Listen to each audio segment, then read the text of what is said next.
میرا چیلنج ہے آپ لوگ سننے والوں کو، اگر آپ کوئی تصویر مجھ سے شیئر بھی کر دیں، یہ آپ کو یہ جو پانی ہے پاکستان کا پانی یہ استعمال ہی نہیں کرتے. یہ مریم نواز پاکستان کا پانی نہیں پیتی.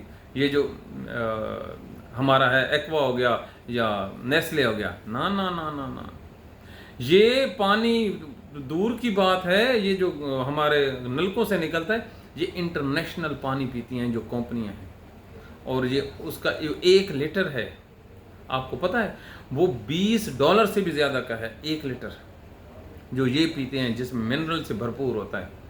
آپ کہتے ہیں یہ پاکستان کے مخلص ہیں، پاکستان کی بنیادوں کو انہوں نے ہلا کے رکھ دیا. اب لوگوں کے جو مرے ہیں نا، انہیں کہو اپنی موٹر وے بھی لے جائیں، انہیں کہیں اپنی جو ہے نا انڈر پاس بھی بچھائیں، جہاں پہ لوگوں کو رات کو سلانے کے لیے نا اب انڈر پاس میں ڈالیں. کیا ہو، ایک بستی نہیں وقت سے پہلے تعمیر کر سکے کہ یہ لوگوں کو وہاں پہ زندہ رکھ سکے.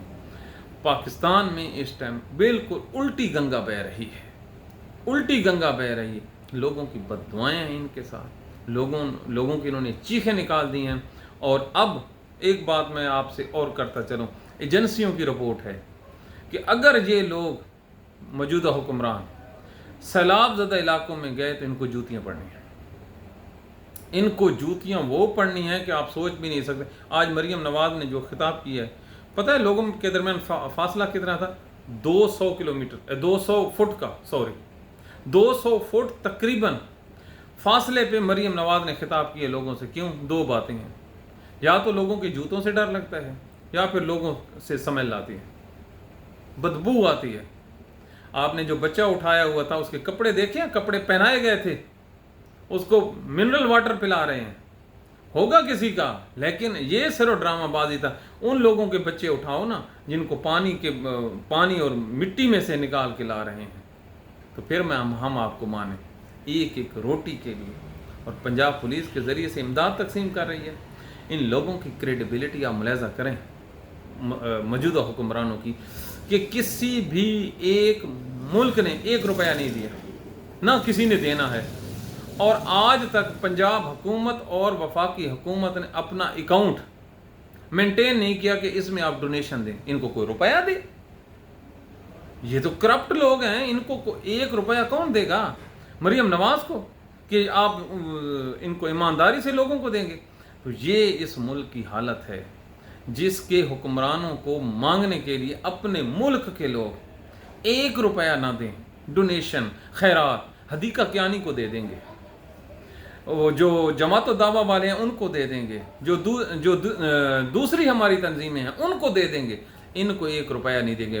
یقین مانیے ان کو یہ جو ملک کا پیسہ ہے یہ بھی لوٹ رہے ہیں. اس کھانے میں یہ جو تقسیم کر رہے ہیں، انہوں نے وہ بلنڈر کرنے ہیں، اس میں سے جو انہوں نے کھانچے سدھے کرنے ہیں وہ آپ سوچ بھی نہیں سکتے.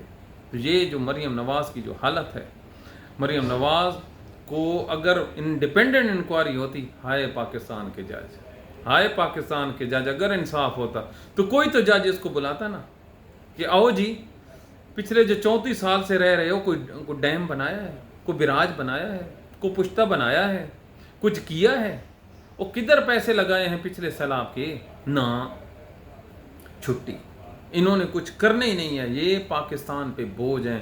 قصور ان کا بھی نہیں ہے، قصور ان کا ہے جنہوں نے 8 فروری میں ان ہارے ہوئے لوگوں کو پاکستان کے اوپر بٹھایا ہے. اب لوگوں کی سسکیاں دیکھیں، لوگوں کی آنکھوں میں آنسو دیکھیں، وہ فیملیاں دیکھیں جو کسی وقت لوگوں کو کھانا کھلاتے تھے، اب فٹ پاتھ پہ بیٹھ پہ ایک نان کے لیے وہ بھاگ رہے ہیں. تو کون ذمہ دار ہے؟ یہی لوگ ذمہ دار ہیں. اگر ان پہ تنقید کرنے سے کوئی غدار ہوتا ہے تو جی بسم اللہ، جی بسم اللہ، ہم غداری کے تغمے سجا لیں گے. لیکن مریم نواز کو لانے والے، اس پنجاب حکومت کو لانے والے، نون لیگ ہر یہ جماعت کو لانے والے اس سیلاب کے سب سے بڑے مجرم ہیں. اور ان مجرموں سے اللہ تعالیٰ بھی پوچھے گا اور پاکستان کی عوام بھی پوچھے گی. نیپال میں نکلے ہیں نا تو پاکستان میں نیٹ سلو کر دیا گیا. واہ جی واہ، کیا استادیاں ہیں آپ لوگوں کی، کیا انصاف کرتے. اس طرح سے رک جاؤ گے؟ آپ نکلو تو صحیح ذرا. یہ سیلاب زدہ علاقوں میں انہوں نے جانا ہے. پہلی بات تو انہوں نے جانا نہیں ہے، ان کے لیے صرف لاہور ہی کافی ہے. اگر یہ گئے تو اللہ کی قسم ان کو جوتے پڑنے ہیں. انڈا تو ملنا نہیں ہے کیونکہ وہاں پہ اتنی غربت ہے کہ انڈے جو ہیں لوگ کھا رہے ہیں وہ لیکن جوتا اللہ تعالیٰ کے حکم سے وہ وافر مقدار میں ہے، تو جوتوں سے ان کا سواگت ہوگا اور ایسا زبردست استقبال ہوگا کہ مریم نواز کی جو عقل ہے نا یہ ٹھکانے آ جائے گی۔ تو یہ حالت ہے، ظلم کا نظام نہیں رہ سکتا، انصاف کا رہ سکتا ہے، لوگوں کی آواز ہے کہ ان لوگوں سے ہماری جان چھڑائی جائے۔ اپنی دعاؤں میں یاد رکھیے۔ Thank you very much.